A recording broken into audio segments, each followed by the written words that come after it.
மது மூலமாக வரும் பணம் வேண்டாம் என்று காமராஜர் ஆட்சி செய்த நிலையில் தற்போது நடைபெறும் ஆட்சியில் 45,000 கோடி மதுவால் வருவாய் வருகிறது என்று பாஜக மாநில தலைவர் அண்ணாமலை விமர்சித்துள்ளார். சேலம் கொண்டாளம்பட்டி பகுதியில் காமராஜரின் 122வது பிறந்த நாளை முன்னிட்டு பாஜக மாநில தலைவர் அண்ணாமலை அவரது உருவப்படத்திற்கு மலர் தூவி மரியாதை செய்தார்.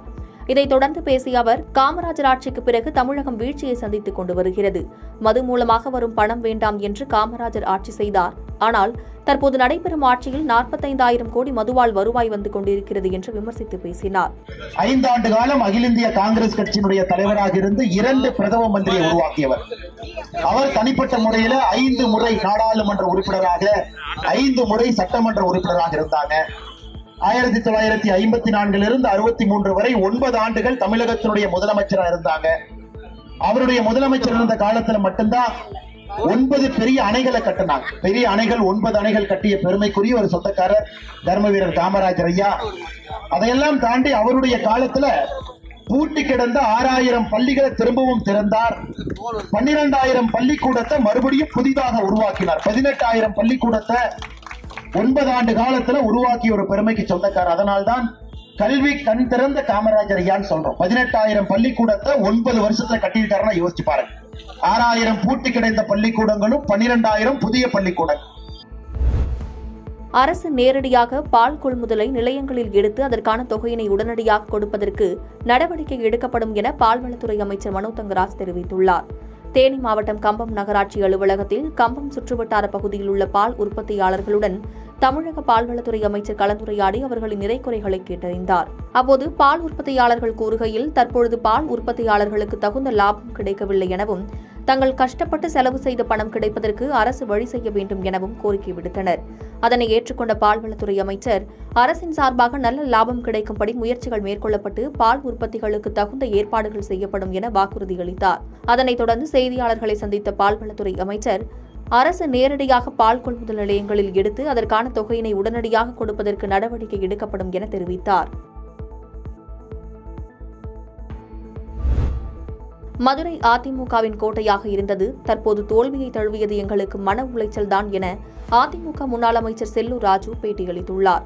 முன்னாள் முதல்வர் காமராஜரின் 121வது பிறந்த நாளை முன்னிட்டு மதுரை கீழவாசல் பகுதியில் உள்ள அவரது திருவுருவ சிலைக்கு அதிமுக மதுரை மாநகர மாவட்ட செயலாளரும் முன்னாள் அமைச்சருமான செல்லூர் ராஜு தலைமையில் அதிமுகவினர் காமராஜர் சிலைக்கு மாலை அணிவித்து மரியாதை செலுத்தினர்.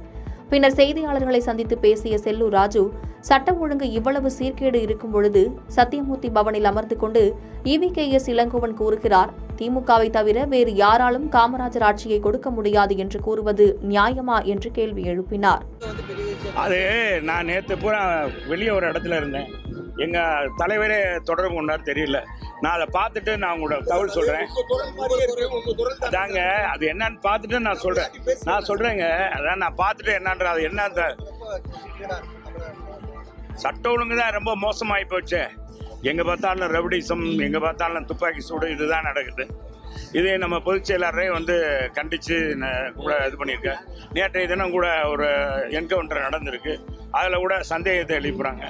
பொதுவாக காவல்துறை இன்றைக்கு சுதந்திரமாக புரட்சித் தலைவர் அம்மா ஆட்சியில், எடப்பாடியார் ஆட்சியில் இருந்த மாதிரி காவல்துறைக்கு சுதந்திரமாக செயல்பாடு இல்லை என்பதுதான், அவங்களுடைய கைகள் கட்டப்பட்டிருக்கு என்பதுதான் நிதர்சனமான உண்மை என்பது. மருத்துவக் கல்லூரி மருத்துவமனைகளில் பாத சிகிச்சை மையங்கள் ஏற்படுத்தப்பட உள்ளதாக அமைச்சர் மா சுப்பிரமணியன் தெரிவித்துள்ளார். சென்னை எழும்பூரில் உள்ள தனியார் நட்சத்திர விடுதியில் பாதம் பாதுகாப்போம் திட்டம், நீரிழிவு நோய் பாத பாதிப்புகளை கண்டறிவதற்கான பயிற்றுநர் பயிலரங்கத்தை தொடங்கி வைத்த பின்னர் பயிற்சி கையேட்டினை மருத்துவ மற்றும் மக்கள் நலவாழ்வுத்துறை அமைச்சர் மா சுப்பிரமணியன் வெளியிட்டார். பின்னர் செய்தியாளர்களிடம் பேசிய அமைச்சர், தமிழ்நாட்டில் இருக்கின்ற 2286 அரசு ஆரம்ப சுகாதார நிலையங்களில் பாத பாதிப்புகளை கண்டறிய பரிசோதனை மையங்கள் அமைக்கப்படும் என்றும், 100 அரசு மருத்துவமனைகள், 21 மருத்துவக் கல்லூரி மருத்துவமனைகளில் பாத சிகிச்சை மையங்கள் ஏற்படுத்தப்பட உள்ளது என தெரிவித்தார். இந்த அரங்கத்தில் ஒரு 150 மருத்துவர்களுக்கு, குறிப்பாக பயிற்றுநர்களுக்கு பயிலரங்கம் என்கின்ற இந்த அரங்கம் இன்றைக்கு தொடங்கப்பட்டிருக்கிறது. இது தொடர்ச்சியாக ஒட்டுமொத்தமாக அந்த 8000 மருத்துவர்களுக்கும் ஆரம்ப சுகாதார நிலையங்களில், அதேபோல் வட்டார அரசு மருத்துவமனைகளில், மாவட்ட அரசு மருத்துவமனைகள், மருத்துவக் கல்லூரி மருத்துவமனைகள் என்று ஒரு 8000 மருத்துவர்களுக்கு இந்த பயிலரங்கம் விரிவாக்கம் செய்யப்படவிருக்கிறது. அதோடு மட்டுமல்லாது 19,175 மக்களை தேடி மருத்துவ திட்டத்தில் பணியாற்றுகிற பல்துறை பணியாளர்களுக்கும் இந்த பயிலரங்கம் விரிவாக்கம் செய்யப்படவிருக்கிறது.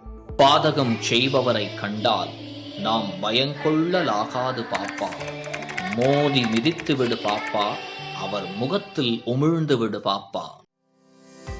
அண்மை செய்திகளை உடனுக்குடன் தெரிந்து கொள்ள இணைந்திருங்கள் இயம்நாடு தொலைக்காட்சியுடன்.